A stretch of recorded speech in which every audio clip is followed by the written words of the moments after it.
last time we solved this.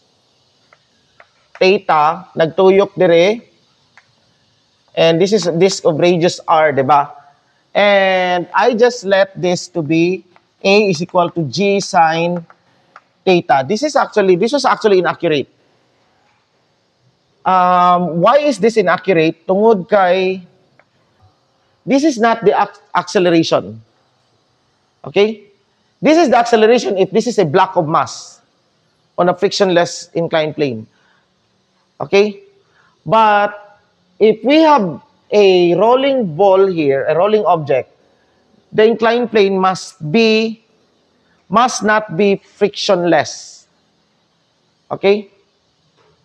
Must not be frictionless. Ngano kaha? And of course, if constant velocity, alpha now becomes 0, the angular acceleration.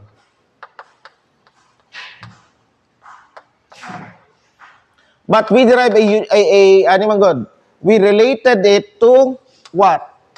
To the motion S, a linear motion, by using the wheel analogy, no? If we have now the wheel nga mag-rotate siya, so the wheel will move an angle, a distance S. Morning, kumbaga pa, this is the wheel, naa siya dire, kaning point, naa siya dire, and suppose that, ani ang rotation, the point now has come dire.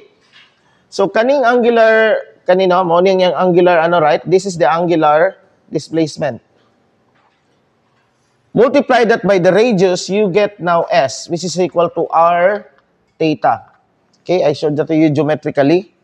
And if this is a wheel, then of course, nothing will prevent us for this wheel to accelerate. So, pabaliktad, di rin natakaroon sa case na ni.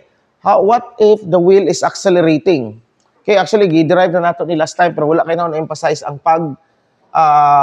pag-change. Pabaliktad na punta karon, we will reverse engineer the equations. Nga naman, because this is a constant, we are assuming here a constant omega. Now, pag-relate nato sa wheel, the wheel can actually rotate. In fact, this can rotate, we use the kinematics of the wheel to derive the four angular kinematic equations, right?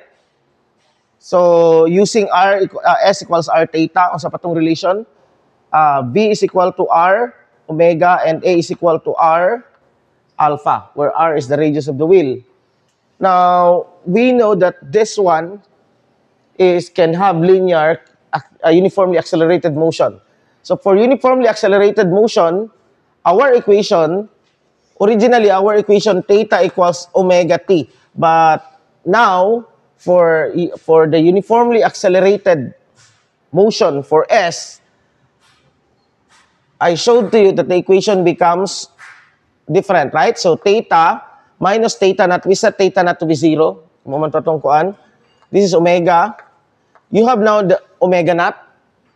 Okay, of course, dili na siya constant ang omega t plus 1/2 alpha t squared and so on. The four kinematic equations. Okay?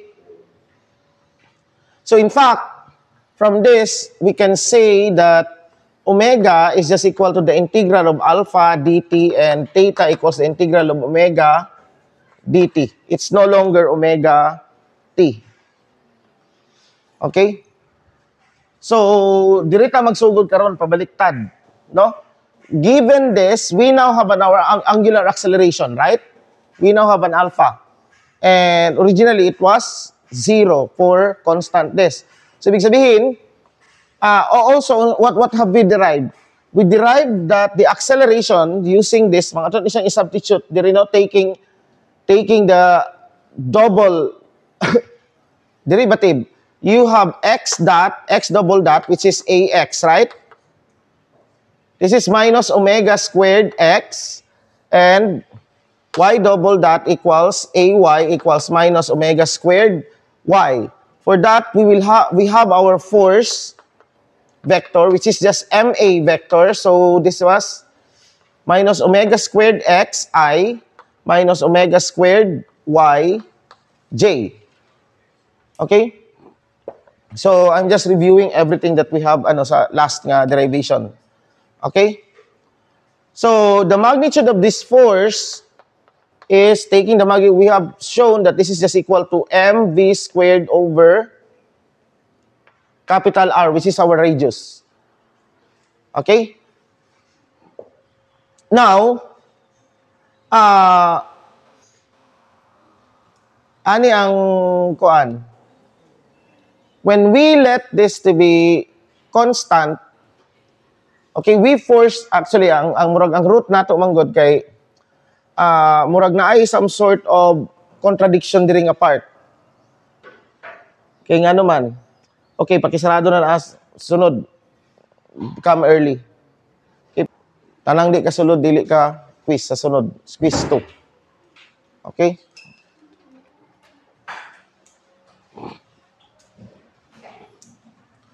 So,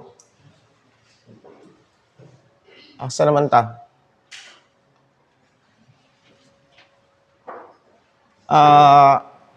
There's some sort of contradiction here because ang kumbaga pa, it seems nga kanimanggod omega t, we have a constant omega. And from that, pag constant omega, anyway, wala day, okay na day. Okay? Whether we have a constant omega or not, or a changing omega, okay? We have what we call, whether omega is constant or not, we still have a force. Okay? Basin matingala mo, it is traveling constantly dire at it's traveling constantly. Okay, at omega r. Then why do we have a force if the wheel is moving, if it is rotating at constant angular velocity? You may ask, why is it that we have a force and in fact we have an acceleration? Well, this acceleration is actually mo ni siya, centripetal. It's not ano dire. It's tangential. We call this velocity here as the tangential. Okay, velocity. Okay? The acceleration is purely radial. It does not affect tangential part. Not affecting the tangential part means it does not affect also the translational part. Kani, pag translate sa wheel. If this is a wheel. But this applies also to a particle rotating a certain fixed point. Okay? So, we have our acceleration. Okay, and this is what we call the centripetal acceleration. No? This is Fc. Now, what would happen? Mo na niyang ano karon, diri ta mo sulod. What would happen if how would things change since we now let our omega to be non-constant? Surely there will be an additional force, okay, on the system. Okay, kaya nga naman, changing omega means non-changing, means changing S, changing theta, okay? So, resulting a force. So, let's calculate our new acceleration, okay? In fact, we will start with our katong kuan nato, no?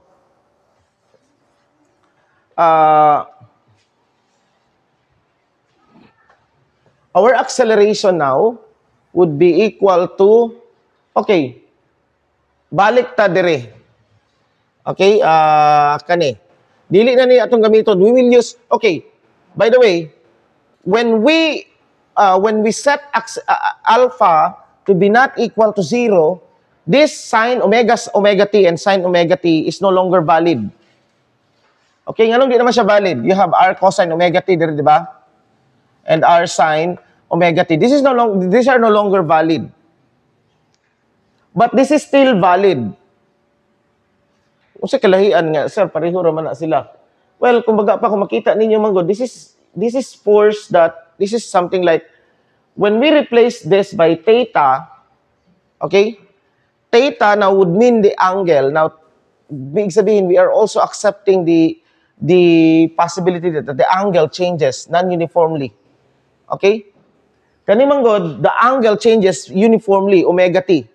There are many possibilities of theta. So, ibig sabihin, this is no longer valid, okay, but this still works because this is just component. It's easy to check that this is just trigonometric, diba? Component, the x component and the y component. Tama? You have the position vector. This is exactly the position vector of na kay point dire, na kay particle dire, of this is of in r and this is theta. This is just x and this is y, right? So this works. This is valid. But this meaning, ganun din siya valid, meaning our theta is no longer omega t. Okay, in fact, this is our new theta. Sabtan ninyo? Okay, then if that's the case, if our new theta is no longer omega t, okay, let's now calculate the new acceleration. We'll start with x equals r cosine of theta. Calculating x dot, you will have now theta dot r sine theta. Negative, right? Okay? D theta over dt. But what's d theta over dt? Well, last time, what is theta dot? This is just omega, right? Omega dot is alpha. Tama? Okay? Now, when we take now x double dot, last time, kanilang atong gi-differentiate, right? Kaya nga naman, because theta dot was constant. Theta dot was constant, okay? Or in fact, we can replace this now by omega.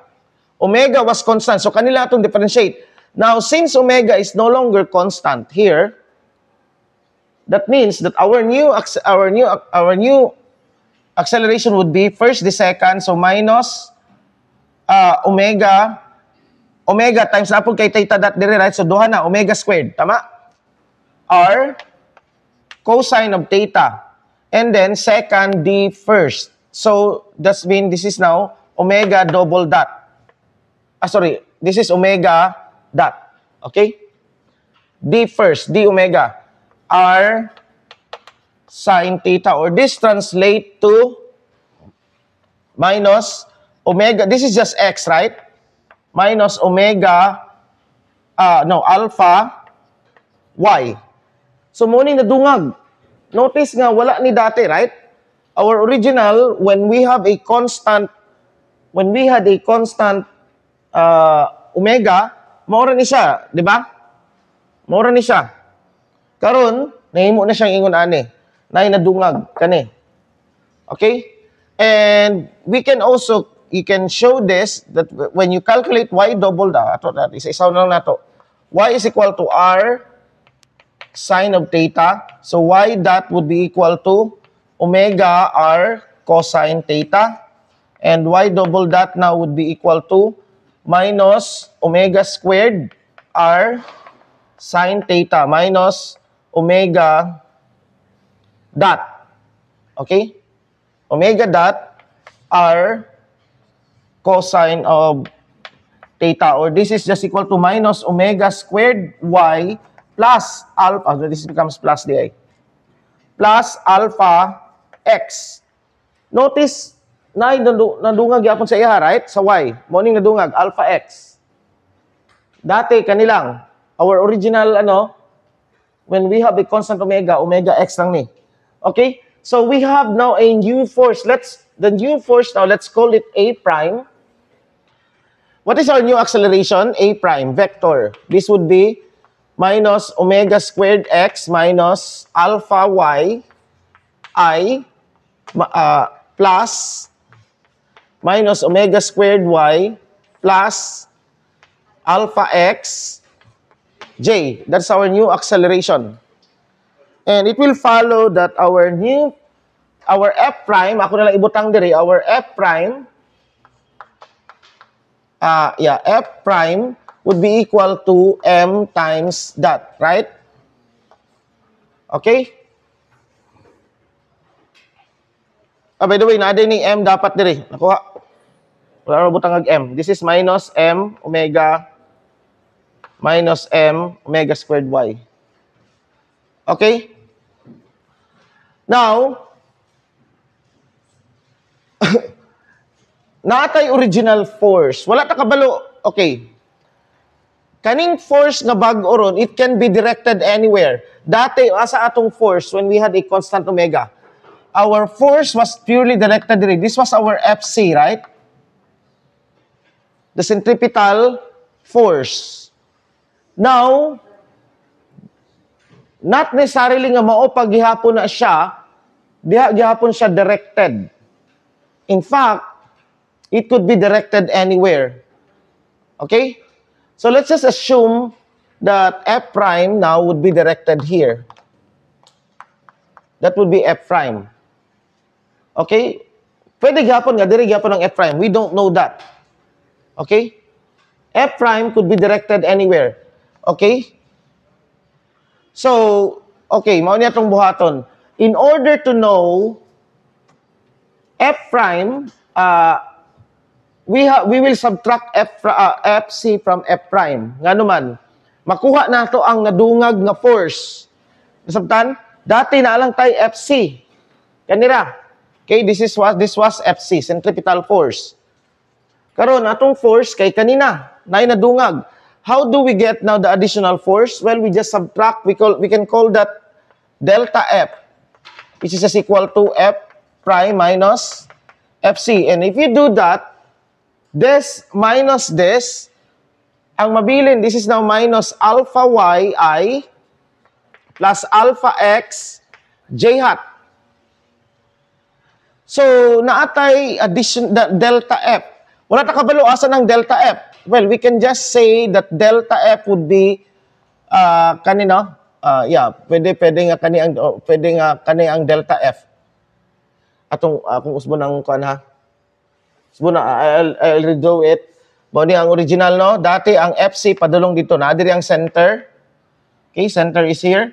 Mao ni ang FC. Now nagkaroon tawag F prime. Now we have a delta F. The delta F is the added force. Unsa ni nga force? This is the force nga nadungag due to making omega non-constant anymore. Okay? Meaning that this delta F is responsible, okay, atong ikuan dire, delta F now, whatever this delta F here, this is responsible for transitioning alpha equal 0 to alpha not equal to 0. Tama? Wala tayong i-blame, ane. Right? This is the force to be blamed, delta F. This is now the force to be blamed. Why our alpha, it was originally 0, now it becomes alpha not equal to 0. It's non 0. Nasabtan ninyo? Okay? Mo ni i-blame na to. So mo nang gipangita nato siya, no, kay para makita nato ang culprit, ang cause sa ato ang changes. Now let's analyze this new delta F. Well, delta F could be directed anywhere. Pwede nga na diri ang delta F. Pwede dira ang delta F, no? Kani. It could be that. Okay? Let's just assume nga diha. Now, to know the orientation of delta F, how would we know the geometry of delta F? Well, let's relate delta F to the original FC. How do we do that? To know the orientation of delta F and F, we will use another basic vector product. We call that the dot product, right? If we take delta F, dot FC, okay, we would know the component of delta F with the projection of delta F to FC, right? Morning ginakuha natong dot product nila. Okay, if we do that, then what was our FC? Mo naman natong FC, right? So FCX, FCY. So meaning this is now minus omega squared x times what is delta F? X, that is alpha y, plus minus omega squared x times alpha x. And this is equal to alpha omega squared xy. This is negative minus alpha omega squared xy. And this is 0. So what do we say now of delta f? Delta f is perpendicular to the centripetal force. Right? That is our conclusion. So meaning that it is not directed any other direction. The additional force is directed here. And in fact, this new f prime is a breakdown of the perpendicular of these two perpendicular components, right? So meaning we can now actually express our f prime, okay? In fact, this would lead us to conclude that our new force f prime is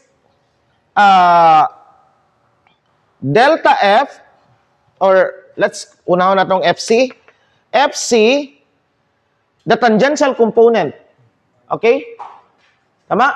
This is now the tangential component. We can call this the, let's give this an axis name. Or let's just call this as the fc, naon lang nato, no? Tangential. Which is the tangent, this is the tangential component, or directed in the direction, sorry, not tangential, radial. Okay? Radial component. Plus, since delta f is perpendicular to fc, this delta f must be parallel with velocity, right? Along with the velocity vector. The direction of the velocity vector at any instant. Tama? That's why we can call this as the tangential. So, delta f vector, which is the tangential. So, okay? Maura niya ang meaning that f prime is the new force. F centripetal now is the component of f prime in the radial. This is the radial component. If you take, naman din ang radius, right? Kung saan mo yung pag-take sa component din, di ba? O, mao ni actually siya, right? Kani siya, no? Nung padakoon. Murag ana ba, no? Kana siya. Nakuha? This is the radial component and the tangential component. Now, in fact, in a more, this is now equivalent to FC R hat plus delta F. So, FC delta F, only the magnitude. FC R hat plus delta F theta hat. But this is what we call the polar coordinates. But we will not be using polar coordinates tungod kay it's quite, although it's basic naman siya noon, pero let's not use this. Okay, we will keep things in Cartesian, meaning XY. Okay, mas dali yun sabto ng Cartesian, right? Although, many times the calculation becomes, ginagamit lang nato ang polar manggod for calculational purposes. Because there are many times nga ang ato ang calculation would be much simpler if we use the polar. But for geometric, mas effective yun, mas dali imagine ang Cartesian. So let's keep things Cartesian. Okay? So, natay delta F. Now let's name this delta F. Delta F lang sa atong gamiton, good. Okay? Let's investigate more about this delta F. Unsay nato, responsible for alpha. Transitioning from 0 to alpha non-equal to 0. This means that delta F causes alpha. In fact, makita niyo sa iyang form mo. Mao ni, di ba? Okay, atong isulat balik ha. Delta F equals minus alpha y I plus alpha x j. Right? Nasa'y alpha. Let's take the magnitude of delta F. The magnitude of delta F would be equal to, the magnitude of that would be equal to alpha squared. This is alpha R. Right? You can check that the magnitude squared, alpha squared y squared plus alpha squared x squared, right? X squared plus y squared is r. Remember that, okay? X squared plus y squared is r. Okay? Because we are in a circle. So this is alpha r. Okay? So, tanaw na to ni siya karon.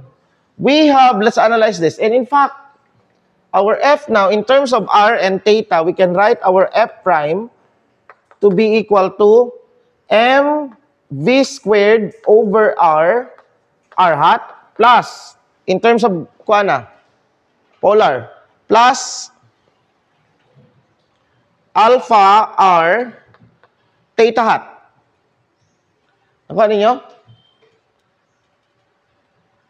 Now, this component of f is not responsible for alpha.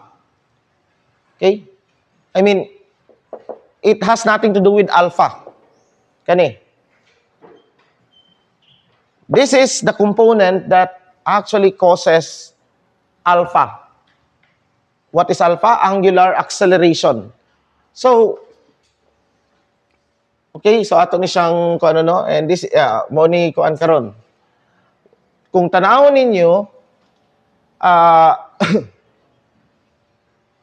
wait, naaday m diri, sorry. This is, okay, I always, naay m diri, no? Naay m times m. So, naay minus diri. Minus alpha y. So, this is, sorry, this is m alpha r. Okay, I always miss the m. Okay, so this is m alpha r theta hat.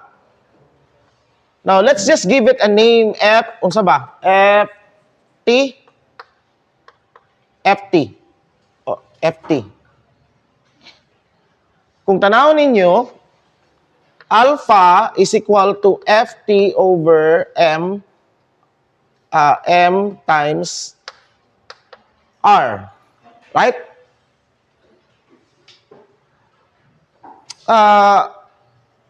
We want to analyze this much further. Ft is responsible for inducing alpha.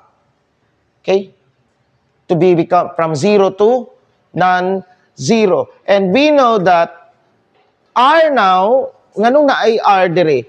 R is actually where Ft is applied. Okay? Tuning ko ano ha? Natay ano din, morning center, right? Center. Nadiri ang ano? Nadiri ang FC. Nadiri ang Ft. Okay? Sabtan? Mo ni ang inyong F prime. This distance is R from the center. Okay, this is the mass of the particle. This distance is R. Karon,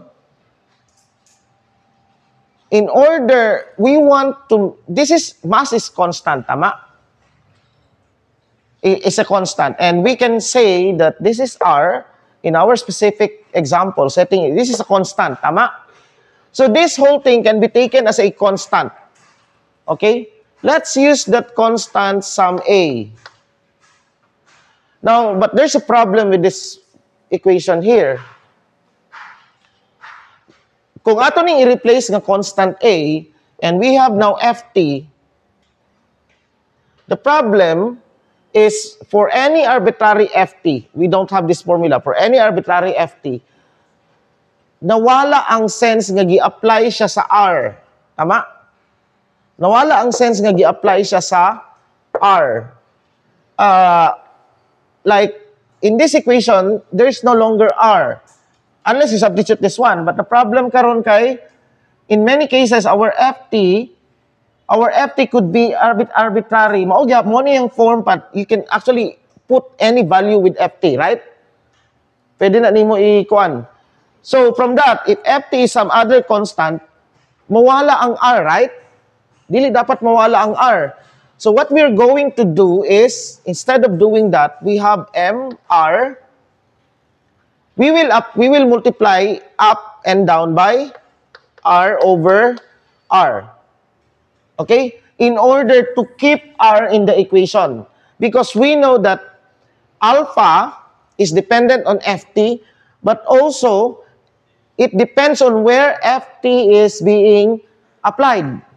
Nakuha, gi-apply ba siya dire? Wala ba siya gi-apply anywhere? Imagine this is a continuous something. Then Ft is applied dire. Dili anywhere. Like a rod. Nakuha ninyo? Massless ning dire, pero naa siya dire nga gikuan. Sabtan? So from here, our alpha now becomes what? R times Ft over M R squared. Now, we can now take this as our constant. And in fact, this constant is now very important. And we call that I, the moment of inertia. Okay? But this is a special form of moment of inertia. This is when our particle is a point. This will change depending on our object. Kung rad na siya, that will no longer be, I think no longer mr squared. Okay? There are actually calculations of moment of inertia. We will, in our at mo na itong calculating moments of inertia of kaning kuan. Okay? So, sa ato pa, karon, and this has a new name. Okay? This is what we call the torque over I. So, sa ato pa, the torque now is equal to I alpha. This is analogous to F equals MA. Right? This is the same, almost the same as F equals MA.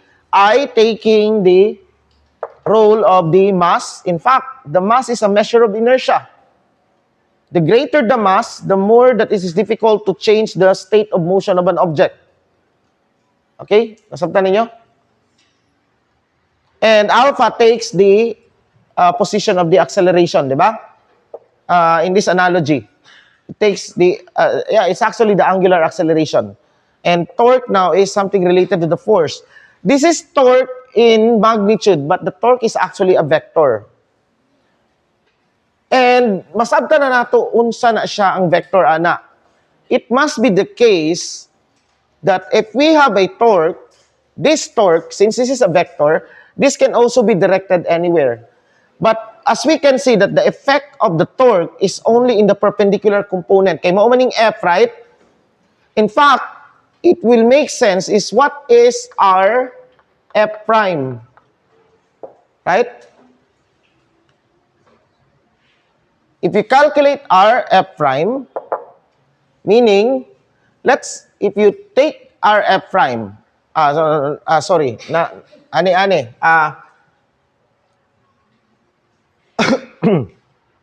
we have a reason to suspect that whatever this torque is, it's actually, in order to know the effect of the torque, we just need to know the component of F with respect to the tangential. Nga naman, kay knowing that our F is not just actually Ft. What is our F here? It is F prime, tama? But here, what causes the changes in alpha jumping to non-zero, is the tangential component. Okay? So, atong hypothesis is that this torque is in such a way affects the system that only ang iyang tangential component. This means that this is we can think of this as what we call RFT is some R, some F times sine of some angle. Okay, let's call that angle phi. RF phi. And in fact, this is RF prime sine phi. Unsa nang phi? That is the angle between kani. Okay? So, let's analyze this.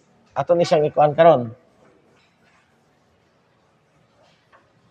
Na yung particle dire, na dire ang FC, na dito ang FT, na dire ang F prime, right? Ato we suspected that this is not the complete story. Sabtan niyo? Kaning RFT, it's not the complete story of the torque. Okay. Kay nganong gipili lang man niya ang perpendicular component. There's the torque. The torque is always, the effect of the torque is always felt in the perpendicular component. Okay? So, unsa ni siya? We suspect that this is just part of the whole story. And it must be, since naatay component diri, ug naputay component dito, we can suspect that there is some sign going on, di ba? Sign of this angle. This angle is our, this angle now is our phi. Right? And in fact, if you take F sine phi, what you would get is Ft. Because Ft is actually F sine phi. You can verify that. Okay? Ft is F sine phi. Why is that? How can you, ano man na siya? Sine phi. How do you verify that? That Ft is F sine phi. Phi is the angle between F prime and Fc. Okay? You can verify that whatever is that sine phi, Ft is that. Easy to check that using vectors. Okay? So, in fact, the full torque is not this, but this. Okay? It so happened that F prime has tangential component. It doesn't count. Kani siya will lead to this one. Now, let's verify that. What is that when unsay ano sa vector when two vectors are being crossed together? The product of two vectors giving a sign. That is a cross product, di ba? So, let's verify that. Let's check torque as R cross F. Okay, if this is accurate.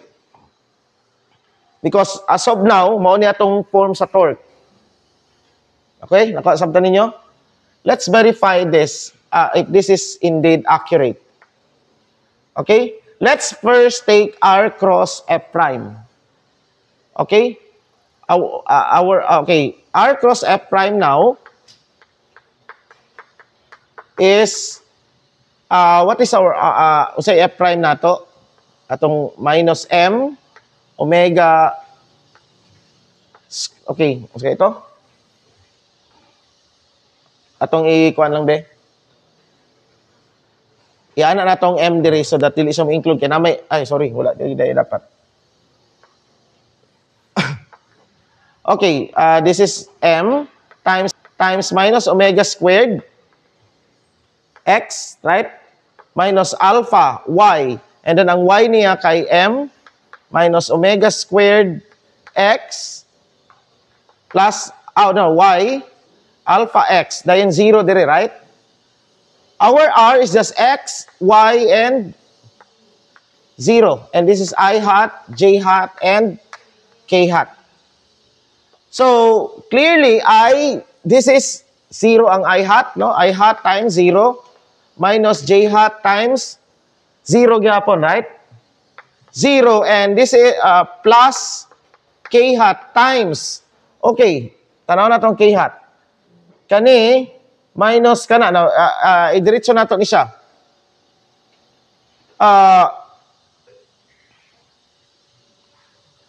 This is, ang m omega squared, di ba, k hat, kana, minus kana, right? As you can see, mag-cancel ang omega squared. Ang term nga na omega squared, this will cancel out, right?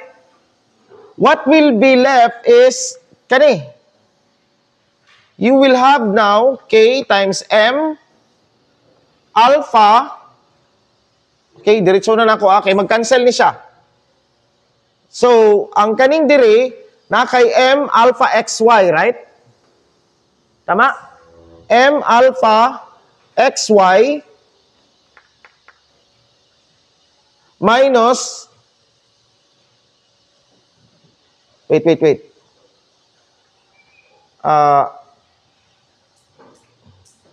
Ang mabi kaya kani M alpha XY ano alpha X squared. That's M alpha X squared. Nakuha? M alpha X squared.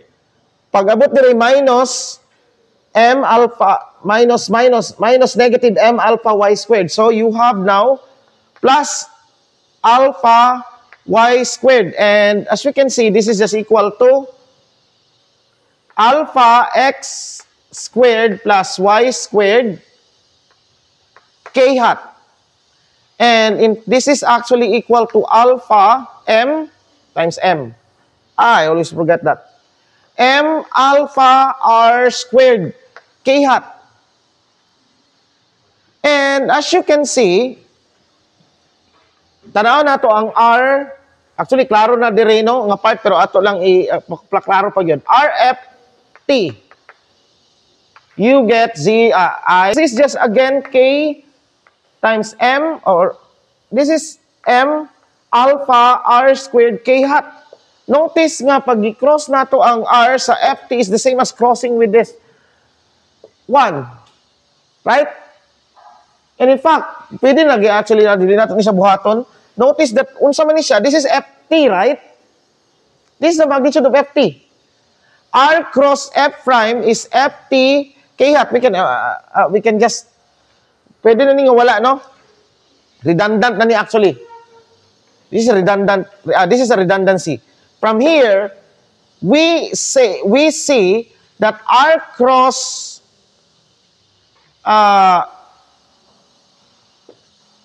okay? Unsay makuha nato ani?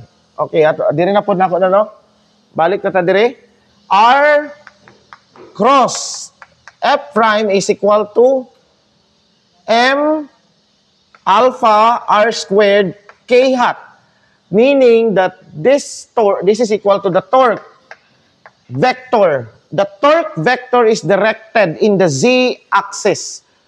If you are actually doing the y, the z-axis is the direction of the torque vector. In fact, that is what the direction of the rotation vector. For all rotation, the direction of, for example, if you take the vector theta, alpha, that rotation niya is paano dire. This is the momentum. Mo ni rotation sa angular momentum actually. Dire ang direction. Kung naa dire ang tuyok, ang is perpendicular to it. It's actually it points us to the axis of rotation. Mo na siya. The axis of rotation mo nang K hat ang iyahang Notice nga nikalitag abot from IJ na abot ta og K hat. Because if the rotation is in IJ, then the axis of rotation is understood nga naa diri, right? Tama? So the direction of the axis of rotation must be in K hat perpendicular to the plane. Sabtan? So kung imong rotation naa diri, your axis of rotation will be perpendicular to that. You can show kay cross product man siya. That's after the cross product. And in fact, the torque now vector is from here, this is FT R K hat, right? And we verified this. Sabtan ninyo? This is now our torque vector. And here, okay, this is the magnitude of the torque vector. What's the cause of the angular rotation? It's the torque. And of course, the torque is caused again by the force. But unsay kalahian sa torque is not a force. It's just the force times It's actually related to the force kay nga naman importante manggod karon manggod ang dili lang kung unsa ang magnitude sa force, pero kung asa siya gi-apply. Why? Because if we are now going to transition, instead of the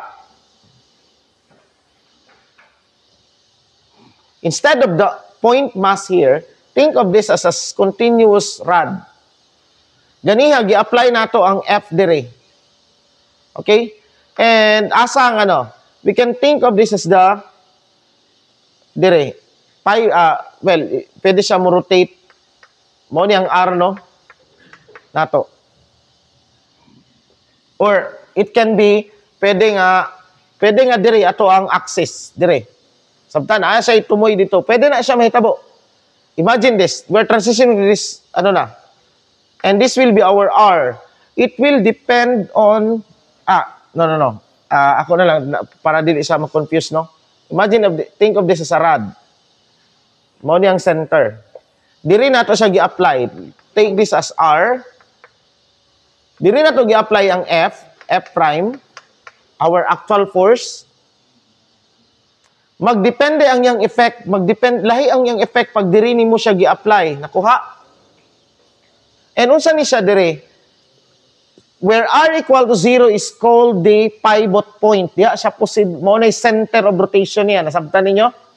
Where R equal 0 is the center of rotation. Okay? So, that's why,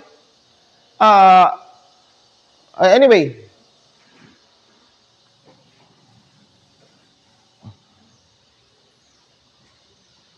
okay? So, nasabtan ni siya? Okay. Now, let's see unsay sa dynamics aning ang sa effects sa unsay dynamics. We are now actually in what we call rotational dynamics. Okay? Where dili na point lang ang atong ginastudihan dire, could be that this is a rod or it could be okay? By the way, nalimot ko. The torque is related to since the effect of the force depends on the position asa sa i-apply. The distance from the pivot point, it will be nga mao nang ang torque nato kay the product of R and F. Mao tong ganihang argument gibuhat nako ganiha dire, right? Nga dapat magbutang ta og R. Because it depends on asa nato gi-apply ng F. In actual application man god, we don't have the form for F prime. Unlike sa atong problem nga natay F prime dire, kabaluta, but in general, in many problems, F prime is any arbitrary force. Nakuha ninyo? So, that's why nag-multiply ta og R para mugawas ang constant gihapon dito. Okay? So, that's the importance of torque. And it's the generator of alpha. We can think of the torque as the generator of alpha. The changes in the rotational, if there's torque, there is rotation. Now, we have another condition for equilibrium. Okay? The first condition is the first law of motion. Sum of all forces equals 0. To be in equilibrium, that was the first condition for equilibrium. The second condition of equilibrium,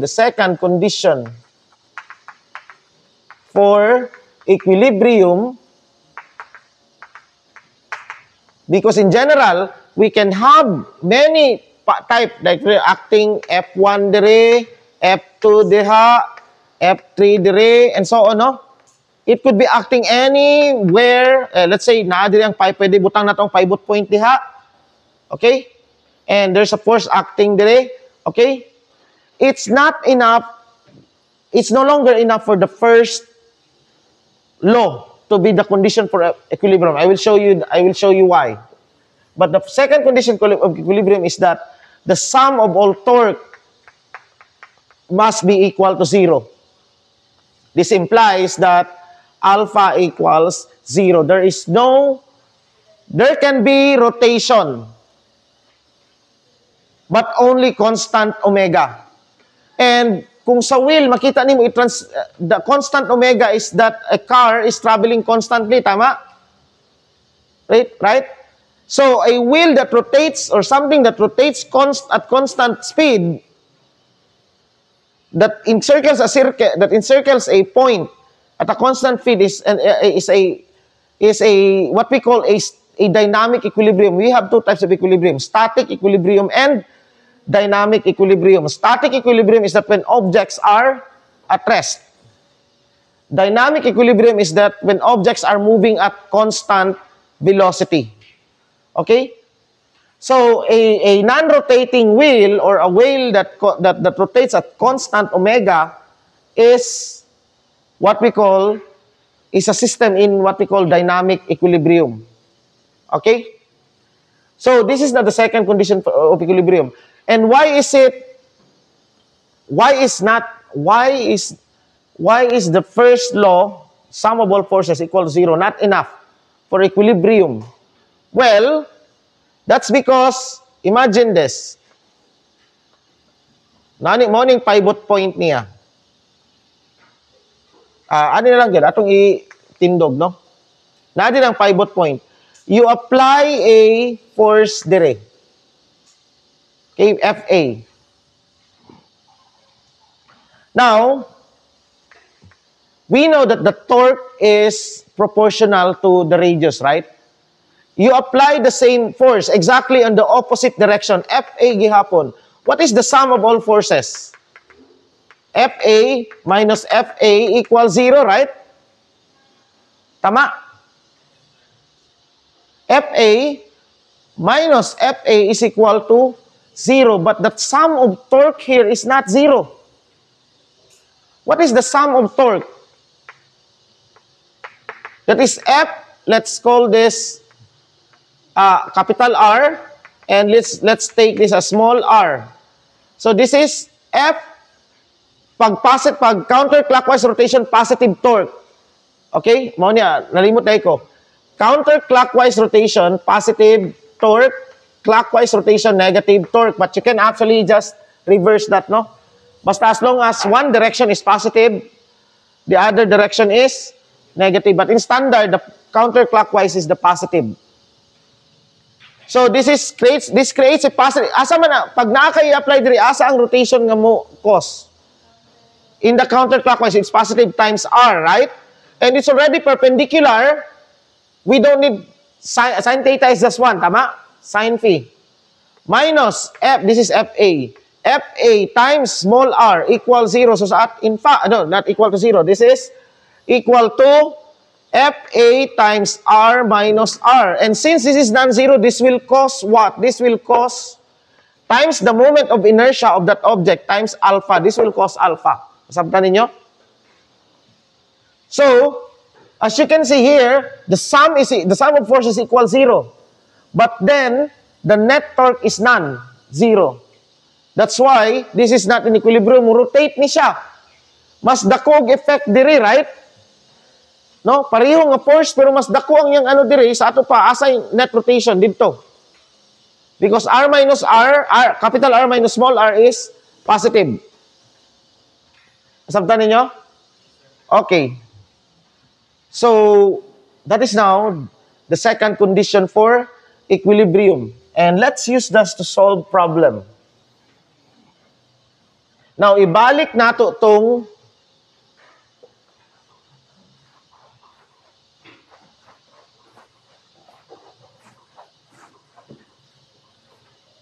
okay.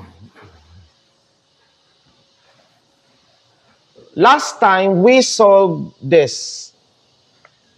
Theta, nagtuyok dire. And this is disk of radius r, diba? And I just let this to be A is equal to G sine theta. This was actually inaccurate. Why is this inaccurate? Tungod kay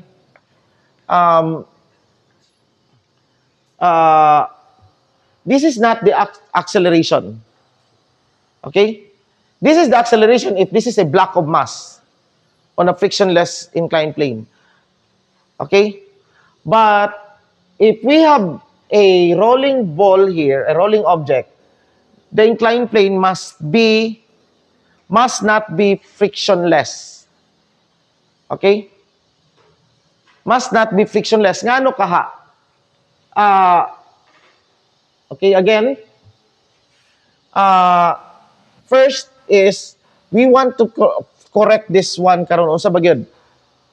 Dati, gi-assume na ako nga, I just assume it to be having this acceleration. Okay, frictionless ni siya. But in fact, actually, dili ni siya mutuyok, muslip na siya dira. It needs friction in order for it to rotate. Okay? Now, let's solve this in general. Nganong kinahanglan siya og friction? Okay? Pag wala na siya friction manggod, unsay mahitabo? Well, it will just slip. Muana na siya, mutuyok na siya, it will slip. It's rolling with slipping. We want rolling without slipping. Okay. So, unsay cause sa friction? Ani manggod? Your weight, asa gaak ang weight? Weight is acting from the center. Asa ang pivot point center, right? Now, the weight does not create any torque on the circuit, on the wheel, on the disc. Nga naman, because the weight acts at a point where R equals 0, right? It acts at the center. So the torque caused by the weight is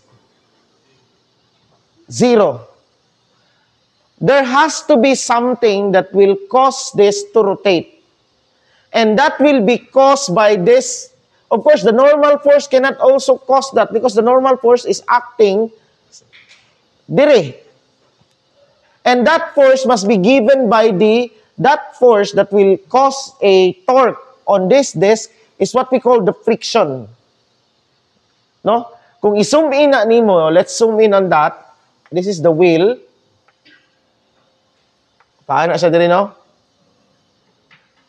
The friction here, which is acting perpendicular to that, is the cause of the torque. Pag walay friction, dili na siya mo, posible na mo rotate, mo slide na siya diha actually, without rolling. Okay? Mo slide na siya without rolling. Okay? But since na friction, as the weight causes a force on this side, nakuha, usama, di ba, the weight would, weight X, tama, so weight would cause a force, an acceleration on this side. Friction is opposing that. Padulong dito. And that friction, okay, is the cause why the wheel would rotate because of the torque generated by the friction. So, let's now calculate now the, unsa to nakuha nato sa box dati. Sa box nakuha nato A equals a block of mass with friction. This was G sine theta minus mu cosine theta, right? Tama? Now, let's calculate this acceleration if instead of that we have a disk. Okay? So, mo ni karon. First equation is summation of forces along X. This was our X-axis now, di ba? X and Y. Summation of forces along X, you have minus friction. What is friction? Okay, unahan na itong positive. That is mg sine of theta. Tama? Ang weight X. Minus the friction which is mu mg cosine of theta. Or, kuha lang sa nato ni. F equals ma. Now, here is, the thing here is, naatay, tanaw nato diri sa torque. What is the torque? What is the torque? There's only one torque, di ba? Friction. This is the friction acting perpendicular. So, sine of phi is 1. Tama? Times R is equal to okay, is equal to I of this disk, the moment of inertia of that disk. Later we are going to solve that moments of inertia. Nag-solve moment of inertia last sa inyong bachelor? Wala. Ha? Moment of inertia. Centroids. Wala. Okay, yeah. Ato karon magkuan ta ana, no? Mag-solve ta ana. Maybe next meeting, ugma. Alpha. Okay? I alpha. What is the moment of inertia for a disk is 1/2 m, the mass of the disk, times the radius of the r squared. Mo ni ang moment of inertia of the disk. It's no longer mr squared. That's why constant na ako tong ganiha, because mubari to siya depending on the nature of our object. Times, what is our alpha? This is A over capital R, tama? Okay? Right? And sa ato pa, this is mu mg, okay? Cosine of theta. Mawala na ang R, equals 1/2 m. Mag-cancel ang R dire sa dire, mag-cancel 1/2 ma. Tama? So this is equal to friction now is equal to 1/2 ma. Therefore, this equation becomes mg sine of theta minus 1/2 ma equals ma. Okay? And here now, because our A now becomes what? Our A becomes, this is 3/2 ma, so 2/3 g sine of theta. This is our acceleration. Dili siya g sine theta lang, and certainly, we cannot make this inclined plane to be frictionless. In fact, the inclined plane needs to have friction for the disc to roll. If you roll a disc on a floor, it needs to have friction. Unsay mapansin niyo pag ang is very smooth? Di ba mo slide siya, gatuyok siya, pero dili siya gatuyok, ang yang velocity is not according to its rotation, right? Okay? It's not according to its revolution. Sakto ba? 3/2, 2/3. 2/3 g sine theta. Okay? Nganong nawala ang mu? Sir, nawala lagi ang mu diha. Well, ang mu gi-absorb na siya karon sa asa gikuan ng mu. Gi-absorb siya sa torque. Okay? And of course, this is no longer the dynamics dire. Okay?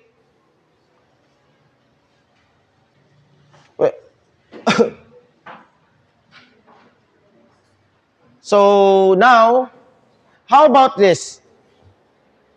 Let's calculate the minimum friction. Okay. Calculate the minimum mu so that the disc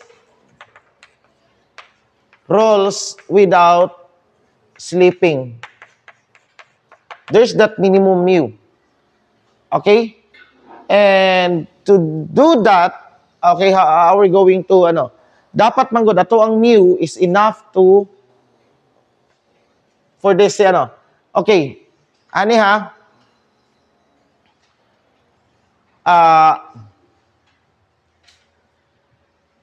What we are going to, okay, is since, okay, muna itong acceleration dapat, right? And, okay, i-erase man ako to. Anyway, nakuha naman to ninyo, no? Let's go back to this one. mg sine theta minus mu mg cosine of theta. Okay? Equals M times what is our A? What is our A? What should be our A? This is 2/3 G sine of theta. Okay? And MG, tanang MG mag-cancel, right?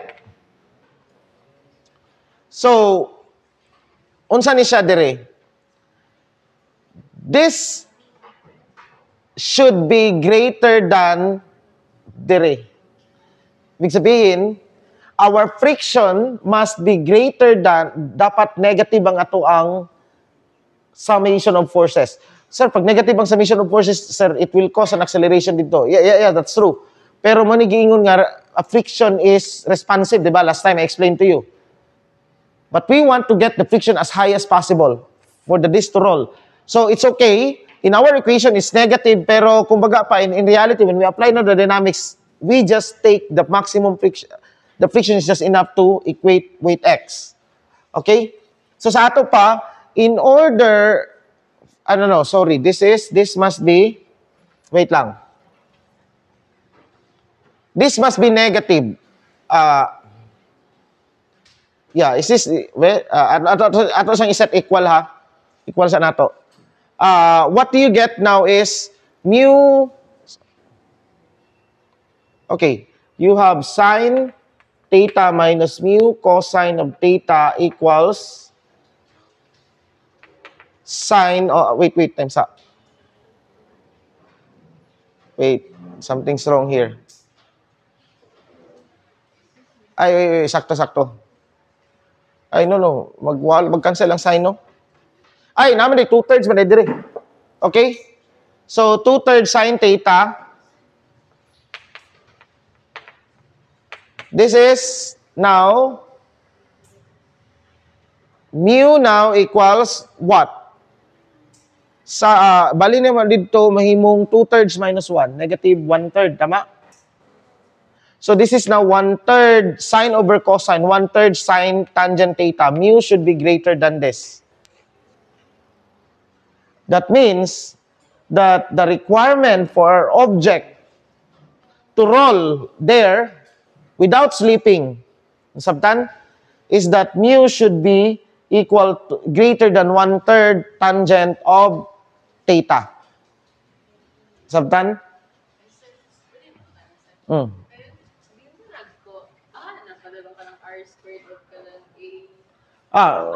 Di ba na, kani equation tanawon nimo, di ba mag-cancel ang R dire, yan napagi kay R dito.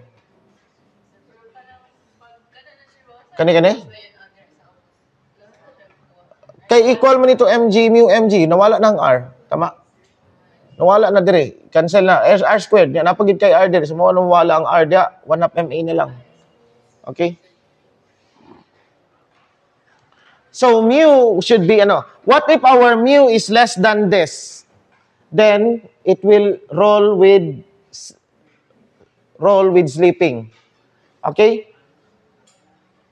So, we can now calculate, ibalik na itong we can now calculate the correct, unsay omega pag-abot, unsa ito yung question dati? What's omega pag-abot dire, right?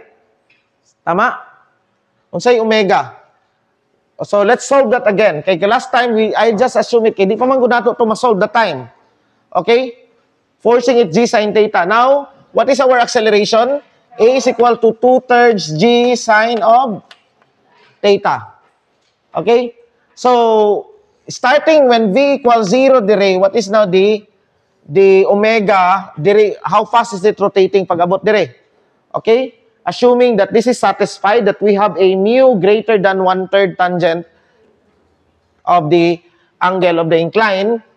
Okay? So, we'll just use V, 2A x equals V squared minus V, S atong gamitin, no? S equals V naught squared, right? What is our S?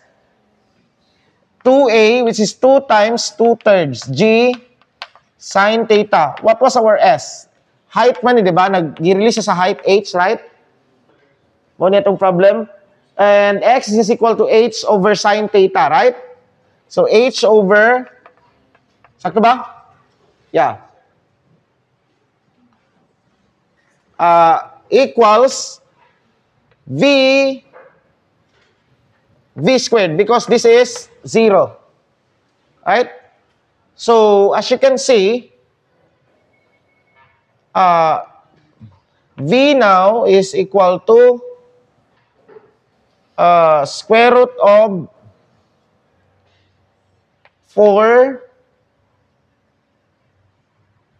GH over 3. Tama? Sakto ba? Yeah, square root of 4 or pwede mo isa 2 square root of GH over 3. This is our velocity. Velocity pa rin na siya. What is our omega then? At that point. So, omega now becomes, this is just equal to V over R. So, this is just equal to 2 square root of GH over 3R.